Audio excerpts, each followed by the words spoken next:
27 night దాదాపు 1:30-2 అవుతుంది. నా ఇంటి దగ్గర నలుగురు తిరిగి నా ఇంటి ఫొటోస్ కానీ నా ఇంటి వీడియోస్ కానీ తీస్తే లోకలు కొంతమంది వాళ్ళకి పట్టుకుంటే ఇద్దరైతే అక్కడి నుంచి ఎస్కేప్ అయినారు. ఇద్దరిని పట్టుకొని వాళ్ళు ఫోన్ చెక్ చేస్తే నా ఫోటోలు, అదేవిధంగా నా ఇంటి హౌస్ ఫోటోలు ముంబైలో ఏదో ఒక వ్యక్తికి వాళ్ళు ఫార్వర్డ్ చేస్తున్నారు. ఇమ్మీడియట్గా లోకల్ వాళ్ళు ఏం చేస్తున్నారంటే local police station, Mangalhat police స్టేషన్కి ఫోన్ చేసి అక్కడ నుంచి వచ్చిన పోలీస్ వాళ్ళకి ఆ ఇద్దరికి హ్యాండ్ ఓవర్ చేసినారు.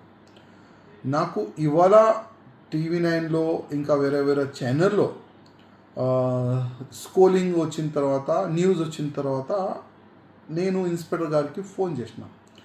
అసలు ఈ మ్యాటర్ ఏంది, ఎవరు ఉన్నారంటే, లేదు దీనికి ఎంక్వైరీ జరుగుతుంది, అంత తొందరగానే మేము విషయం ఏంది మీకు చెప్తామని అంతే మాట నాకు ఇన్స్పెక్టర్ గారు అన్నారు.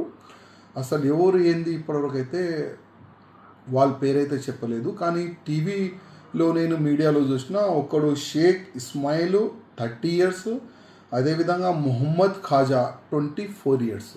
ఆ 2 పేర్లు అయితే నాకు ఇప్పుడే నేను స్కూలింగ్లో అదేవిధంగా న్యూస్లో అయితే చూసిన. గతంలో కూడా 2010లో కూడా ఇదే విధంగా నా హౌస్ని ఈ ISIOలో రిక్కీ చేసినారు. దాని తర్వాత కర్ణాటక పోలీసు వాళ్ళు వాళ్ళకి అరెస్ట్ చేసిన తర్వాత వాళ్ళు పేపర్ స్టేట్మెంట్, టీవీ స్టేట్మెంట్ ఇచ్చిన తర్వాతనే నాకు తెలిసింది ఇట్లా అప్పుడే నాకు థ్రెట్ చేసినారని.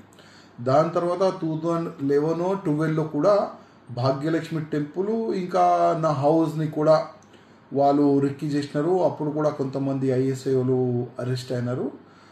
అప్పుడు కూడా నాకు పోలీసు వాళ్ళు అప్డేట్ చేసినారు, ఇట్లా కొంతమంది మీ హౌస్ని మీకు టార్గెట్ చేసినారు, మీ సహా భాగ్యలక్ష్మి టెంపుల్ కూడా వాళ్ళు టార్గెట్ చేసినారని అప్పుడు కూడా చెప్పినారు. ఇప్పుడు కూడా ఇద్దరు అరెస్ట్ అయినారు. అంటే వీళ్ళు ISI లింకా లేక లోకలోలా ఇప్పుడైతే నేను చెప్పలేను ఎవరైంది. ఎందుకంటే పోలీసు వాళ్ళే ఇది హై లెవెల్గా ఎంక్వైరీ జరుగుతుందని నాకు అప్డేట్ వచ్చింది.